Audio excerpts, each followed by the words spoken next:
My computer is playing games with me again, but such is life. All right, we're going to let me just put up the source sheet. Oh, I won't forget to do it later. Chat, here we go.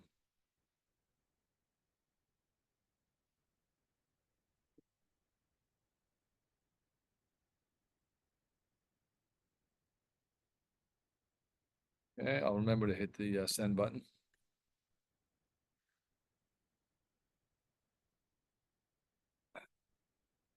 All right, so everyone should have in there, should have it in your chat. There should be a source sheet. I'll give out here in just a moment, but I want to just take a step back. Let's introduce the topic before we get to the Gemara this time. Try and flesh out the terms, and then we'll look at the Gemara. Right, so there is essentially an argument in the Gemara whether mitzvos require kavanah or mitzvos do not require kavanah. Let's take each term and try and define it. If I were to say that mitzvos require kavanah, what does that mean to you? You have to be doing it with having in mind that you're fulfilling that positive end. Okay, so Jeff says that you have to do the mitzvah with the knowledge that you are performing a mitzvah. What other options are there? Are we saying that you have to start off with Kavanah, or you have to have Kavanah? I'm sorry, say that one more time. Are we saying, do you have to have Kavanah to start to do the mitzvah, or are you required to have Kavanah throughout the process of doing the mitzvah? Let's start simply, right? Most mitzvot are actually relatively quickly. So let's think about lulav, right? Lulav, you are yotze that mitzvah in a millisecond. The moment you yank it up, right? Even the waving is nice and it's good, but it's lakachta machem, you have to take it. Before you pick up the lulav, so Jeff is saying that all I need to do is know that I'm doing this for the purpose of a mitzvah. What's the other option? Where mitzvahs require kavanah.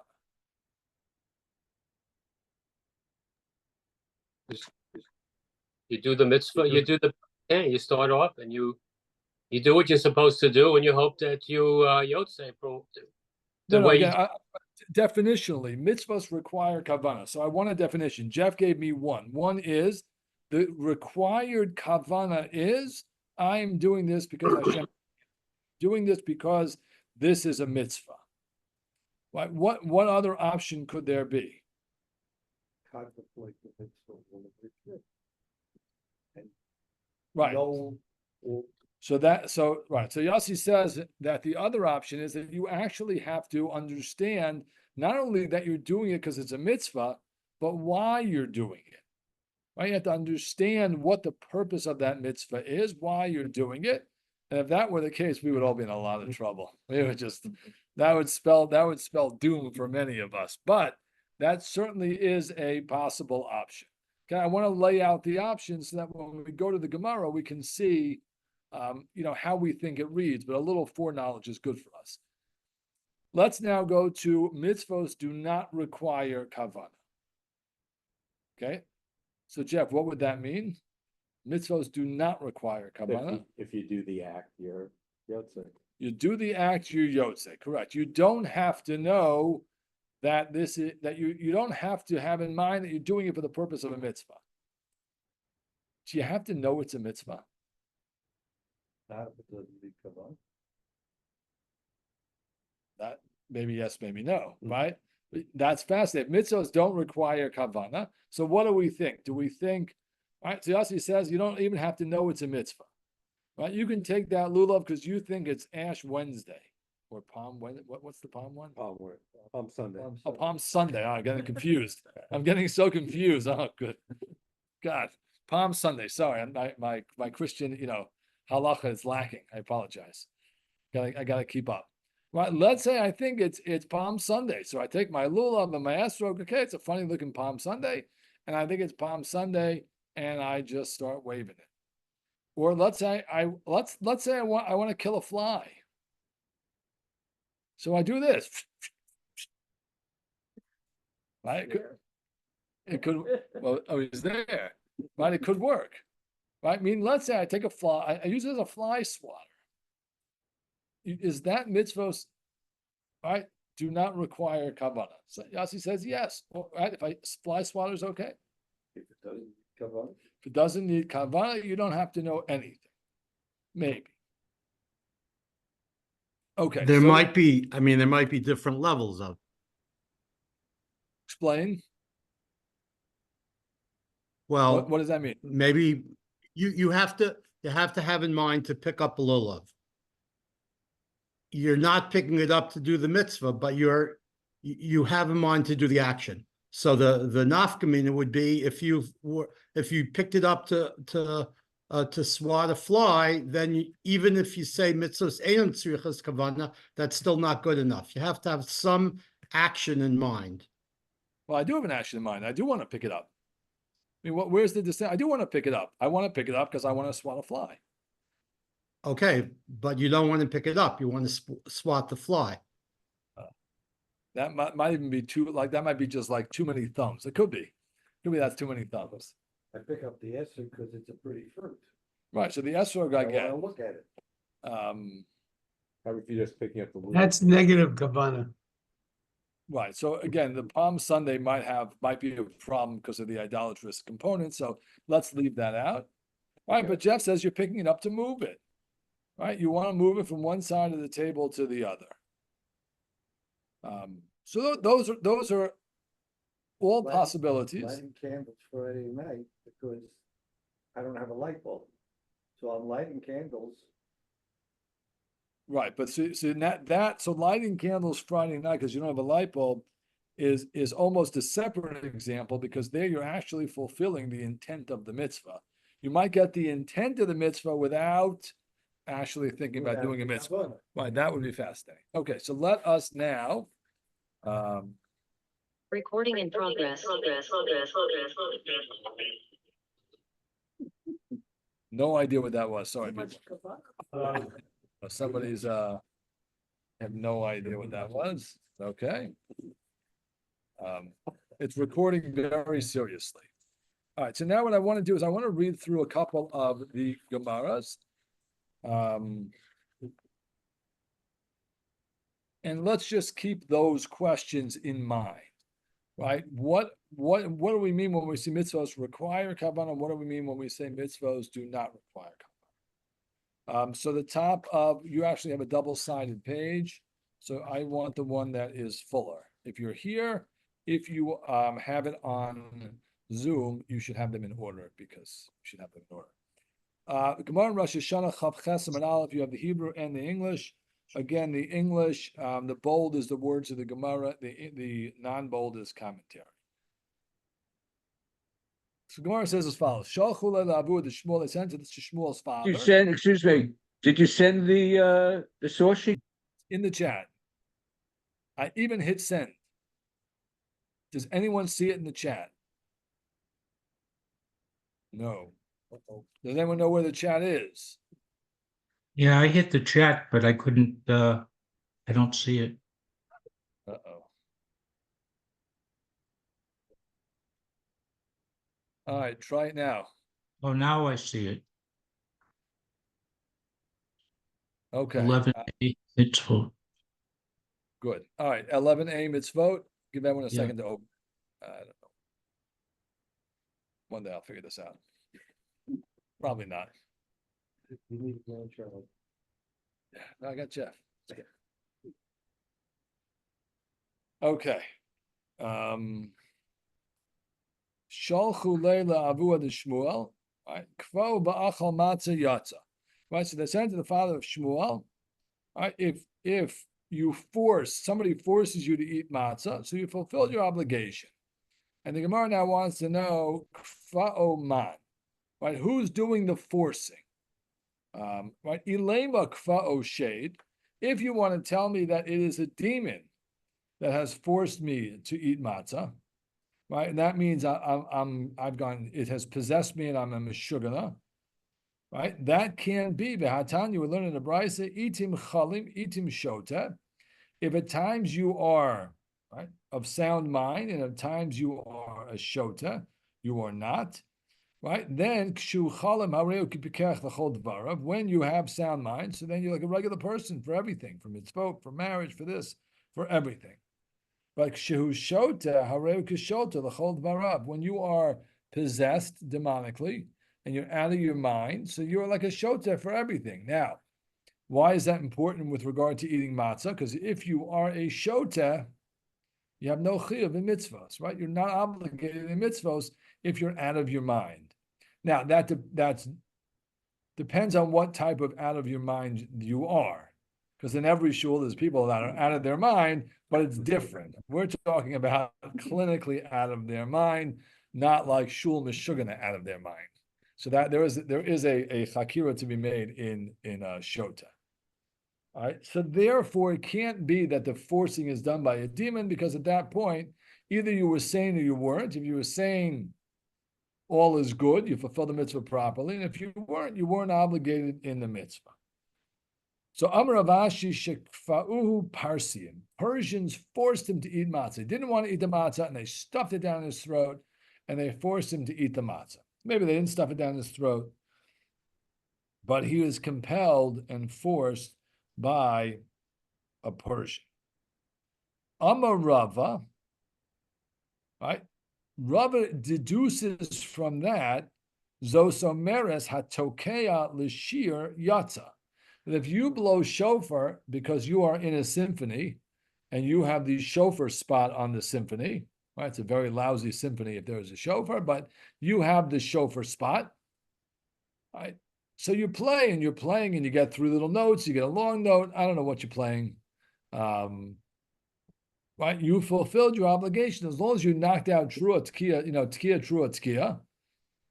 Even if you think you're doing as part of a song, you fulfilled your obligation. Right? The Gemara then says, Pshita, wait a minute, Hainu hach, these are one and the same. No, so the Gemara says, no, Ma'u detema hasam achal matzah amarach manava. Right? Maybe the only thing that's important is the eating the matzah. And the Torah says you have to eat matzah, and at the end of the day, you did eat it. Now jump to the second source. Aval hacha zichron trua ksiv, v'hai misasik be'almahu. Right? The Torah says you have to think about the trua, to remember it. And this guy's just playing a song. Kamash Milan, that they're one and the same. Now let's try and unpack that Gemara, right? If I'm forced to eat matzah, the Gemara's assumption is what? Right? That I don't want to do it for the purpose of a mitzvah. Somebody's forcing me to eat matzah. I'm not doing it at my seder. I'm not doing it as part of the mitzvah. And nevertheless, I have fulfilled my obligation. Right? If that is true, then blowing shofar for song, I'm also fulfilled my obligation. Right? That's if mitzvos don't require kavanah. We thought there might be a distinction between, right, mitzvot, that in one mitzvah you'd actually have to think about it, and one mitzvah you wouldn't. Now, what's interesting at that point in the Gemara is we're discussing mitzvos don't require kavanah. But what is that potential rejected split tell you about the position of mitzvos require kavanah? Was that a clear question, or should I repeat that question? You're on mute, Alan. Not clear? Okay. Right. The Gemara has a discussion about, right, essentially performing a mitzvah without kavanah. Right? You're being forced to eat, or you are blowing shofar for song. Right? Now it seems it's actually unclear from the Gemara itself whether you know there's a mitzvah of shofar, whether you know it's Rosh Hashanah. That actually is unclear from the Gemara. There's no indication one way or the other. But I think there is an inference from the discussion of mitzvos don't require kavanah to the concept of mitzvos requiring kavanah. Right? When it says zichron trua, that you have to remember the trua, right? does that mean that you just have to remember it's Rosh Hashanah, or that you actually have to understand what the Trua is? Right, that there needs to be some sort of thought concept there. It would seem to me that in a simple read, you would actually need to have some understanding of what you're doing. That's a sense. I can't prove that to you, but that's right. In terms of mitzvos require kavanah, it might actually be the case that you have to know what you're doing. Okay. Now let's just keep going. Let's keep going in the Gemara. I just want to go through a little bit more. Al Maksava is the second source, end of the first line. Right? Al Maksava Rava mitzvos ein trichos kavanah. Right? Seems that Rava believes that mitzvos do not require kavanah. Right? Because you can blow shofar for a song, and right, you're forced to eat matzah. Now we're going to argue. They're going to bring questions against Rava. So let's look at the second source middle line. Esvei hayakara b'Torah. Right, you're reading the Torah. V'yigiyazman hamikra. So you're reading, let's say, Parshas Va'eschanan, which has Shema. Right, so you're reading in the Torah the parsha of Shema. V'yigiyazman hamikra. Now it's time to say Shema in the morning. Im kiven libo yatsa, if you direct your heart, you fulfill your obligation in Shema. V'im lav lo yatsa. Right? If you didn't, so you didn't fulfill your obligation. Right? Now, my lav, does that not mean kiven libo latzes, that you had in mind to fulfill your obligation? Right? Which means when we talk about mitzvahs require kavanah, we have Jeff's interpretation. All you have to do is have intention to fulfill the mitzvah. Kivein libo latzes. Right? So yeah, this brisa seems to indicate that you have to have in mind to fulfill your obligation. You have to think, as I'm reading it in the Chumash, I want to fulfill my obligation in Kriyas Shema. I don't necessarily have to know what's in Kriyas Shema. I just have to know I'm reading it because I am saying Shema. So the Gemara says no. Likros. Right? You have to have kavanah to read it. The Gemara that says likros, what do you mean? Hakakar, he's reading it.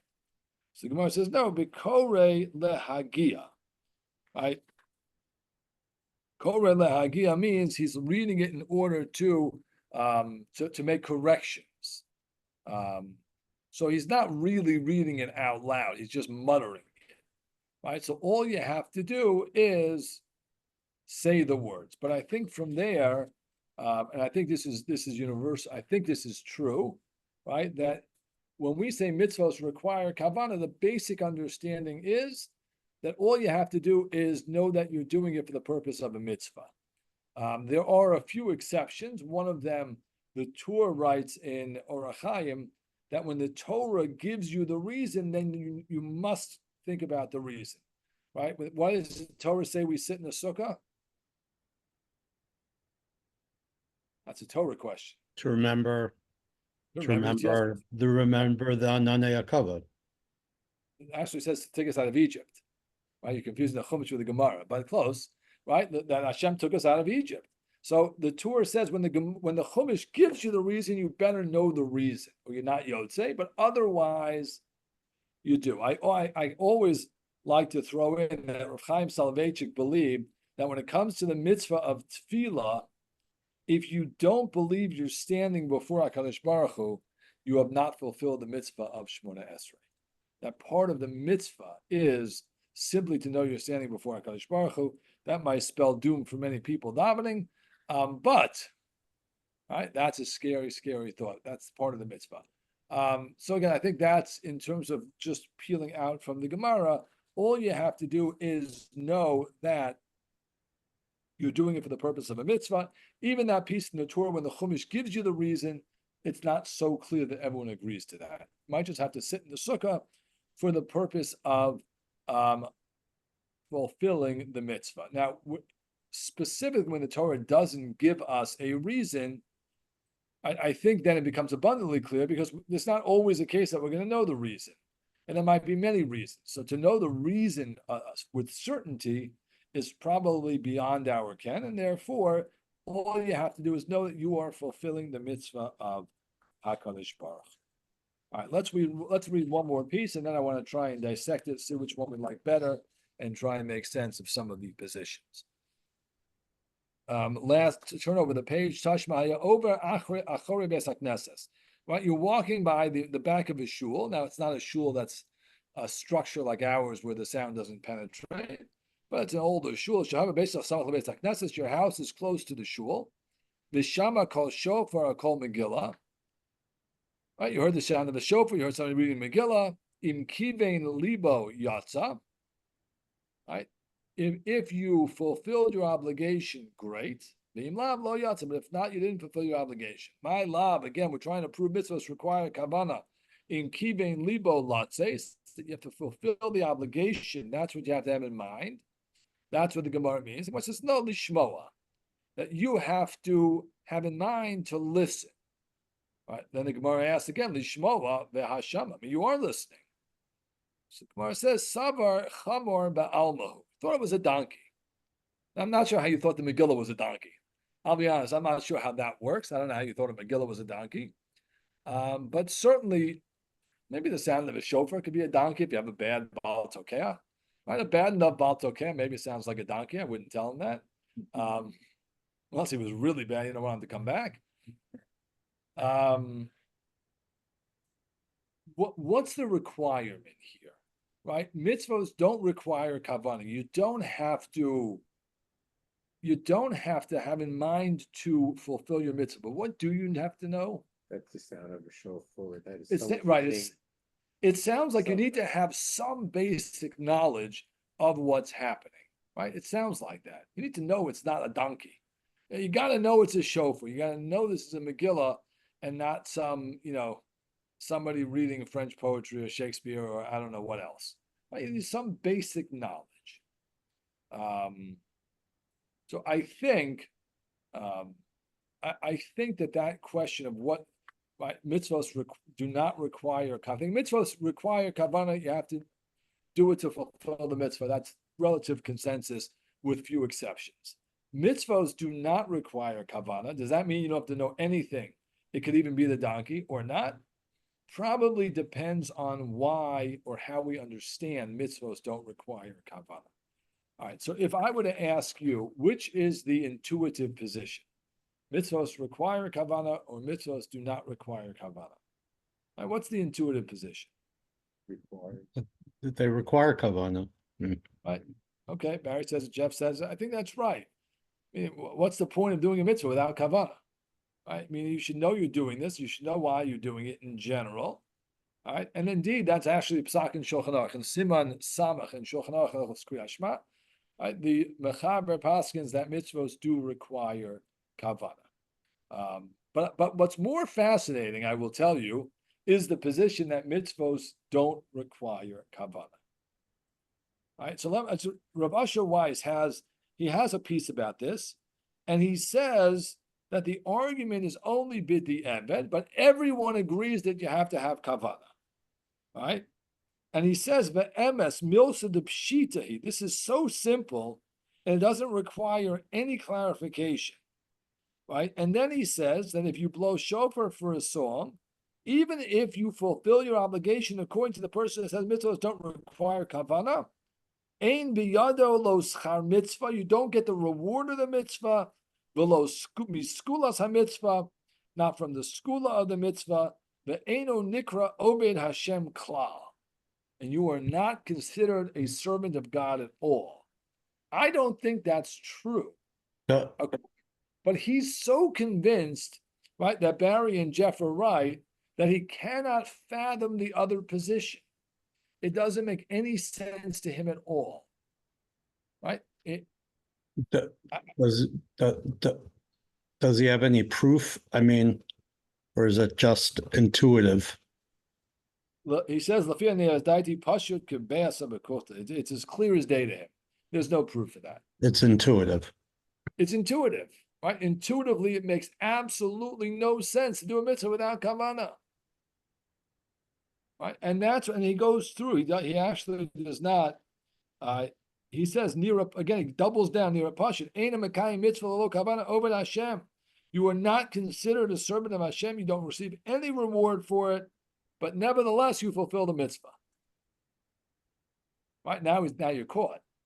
So all that means is you fulfill the mitzvah. It means you don't have to do it again. Or if you do it again, you can't say a bracha. That's essentially all it means for him. I don't know that that is true. Okay, so let's now switch, because this is really the most interesting piece. What's the rationale for mitzvos do not require kavanah? Is it? One of the things comes to mind is when you're ready to do a mitzvah, so I really can't concentrate. I'm tired. I'm not gonna have kavanah. So if I'm not gonna have that, I might as well not do the mitzvah because I don't have kavanah. But that you don't get a free pass because you decide whether you have kavanah or not. So you have to have. I'm asking a more basic question. I wrote, you're just doing it because you do it that way all the time. Not thinking about why you're doing it. Let me take one step back. Mitzvos ein shrichos kavanah means I put on my tefillin not by rote. When I put on my tefillin, it's because why else would you put on tefillin? It's a de facto kavanah. I'm taking my lulav from one side of the table to the other. Right, your example before, Jeff. I pick up my lulav. It's all together, wrapped nicely. I lift the lulav. We're going to eat on this side of the table. I'm moving it to that side of the table. I fulfilled my mitzvah. Why does that make sense? Why in the world does that make sense? So maybe you could be a Rav Asher Weiss fan and think it's ridiculous. It makes no sense at all, and therefore we paskin otherwise. But somebody in the Gemara says it, none other than Rava. Right? Rava is one of the greatest Amoraim we have.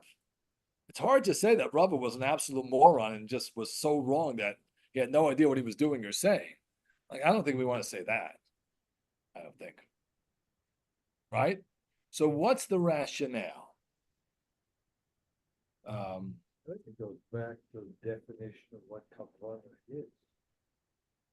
And Okay. how you treat a mitzvah that takes more than a millisecond in terms of kavanah. That kavanah, whatever that is, flow through the whole process. Oh, so that's I've considered Barry before. I'm interested now in the position mitzvahs don't require kavanah. Not in the beginning, not in the middle, not at the end. Why does that make sense? The command was to pick up a lulav, not to think about why you're doing it. God said. Okay, and therefore, why is that effect? God said, pick up a lulav. So if I do that, I fulfill my. Even without knowledge. And we've got, I guess. So that's what I was thinking. where's the value? because we've got The mitzvahs with absolutely no. No, but again, that we mitzvos, can understand. but that's why mitzvos require kavanah means I have to do it because Hashem commanded me. I don't have to understand it. Okay. Mitzvos do not require kavanah, so I'll give you a couple of options. The primary option, which might actually take us to a point where you don't even have to know it's right. And this is, I think, very, very contrary to the modern sensibility. And that is that mitzvos have nothing to do with you. They have nothing to do with their impact on you personally, on how you think about things. Hashem wants certain actions to be performed in the world, and those actions have cosmic significance and impact just because they happen, right? It's more of a Kabbalistic view. It's how the Arizal views davening, literally, scarily, I think. I think it's a little frightening. Davening is not about you and your kavanos. It's about saying certain words and having them impact the heavens above and the celestial spheres. And I don't even know what that means. I mean, I know what the words mean. I have no idea what that means. But the same way that works, mitzvos don't require kavanah because it's not about kavanah. Hashem doesn't care about your kavanah in this version.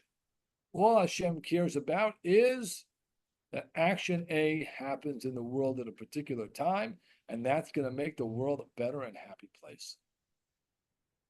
Now, if that's true, that makes sense. I don't know what that means, but if it's true, and despite none other, by the way, than the Sfas Emes says that, right? The Sfas Emes is from the Hasidim of Ger, and he says as follows, right? Chol Maaseh HaMitzvah gufa, that just the action of the mitzvah without any kavanah of the person doing it, naaseh mizeh inyan gavo, a great thing comes from there. Shekach tala hakadosh baruch, Hashem made things, right? Dependent, dvarim elyonim b'ma'asat tachtonim. Hashem made certain things in the heavenly spheres dependent upon actions in the lower world. Mitzvahs don't require kavanah because it's not about kavanah. It's only about the action and the action's impact in the world. That's very different from how we see the world, and mitzvahs and our hashkafa in the world of mitzvahs and thought and rational thought and approach to Judaism rails against that. But that's probably what mitzvahs do not require kavanah actually means. Fine and nice, as long as you're dealing with mitzvahs without a masa. Correct. All right. So, But the minute you get away from that, if you're doing a mitzvah with a masa, then there's some conscious. okay. So Yossi is channeling the Beis Yosef. Right. So good job. Right. The Beis Yosef says, therefore, this can only be on action mitzvos, not on speech mitzvot. Now, I could say that speech has the same impact because once it works for action, it works for speech. I don't know, but What do you do with the esoterics? right. So You have to, Right. Well, those are actions. Those are actions. only, Right. not always. Well, it's a question whether mitzvahs ben adam lechavero require kavanah at all, which is a fascinating discussion for actually one. I think I once spoke about it, but years ago, right? Like mishloach manos. There's a Michiel Yaakov Weinberg has a tshuva about mishloach manos, where he talks about this question. It was a fascinating, actually a fascinating tshuva. So I think that really is the primary understanding of mitzvahs don't require kavanah.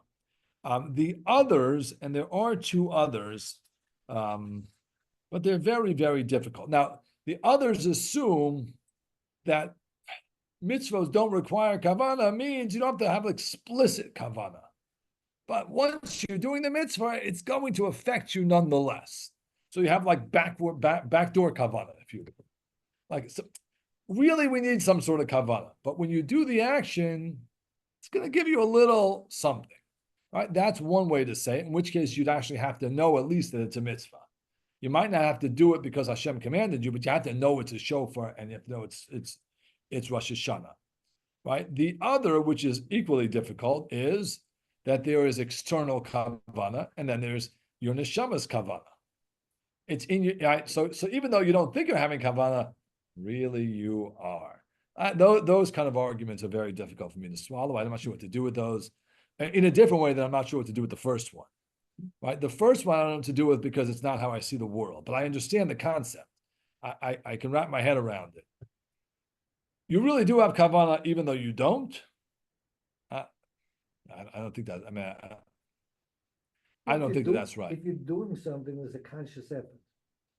No, but meaning they think that somehow your neshama really wants to do this mitzvah. Let's go back to Jeff's example. He took the lulav and he moved it because he wanted to have it. He's got it, right?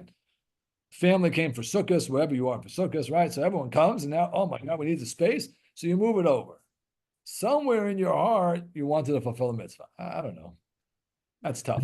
It almost sounds like Rav Asher Weiss's explanation. It's so alien to how we think of Judaism that Right, then you have to bring some sort of kavanah. You have to have some kavanah involved. So the last two bring some sort of kavanah back in because they can't comprehend not having kavanah. But I believe that mitzvahs don't require kavanah is like the sfas emes.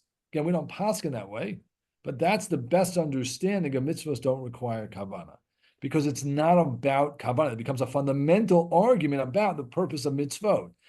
Our mitzvot to train us, to teach us, to be Ovdei Hashem, to serve Hashem, to learn certain lessons, or is it about actions that regulate the world?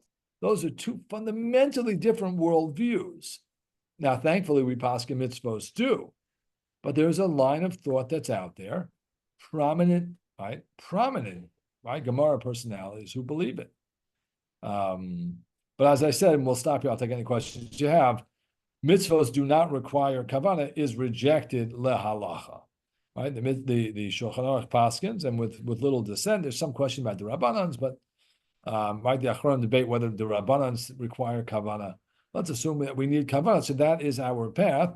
But we acknowledge that there are other paths out there that, right, different approaches to Judaism. With that, I'm happy to take any questions if you have them. Wish everyone a good. All right, we'll wish everyone a good night. See, it's a different end session. All right, got it though. Have a good night, everybody.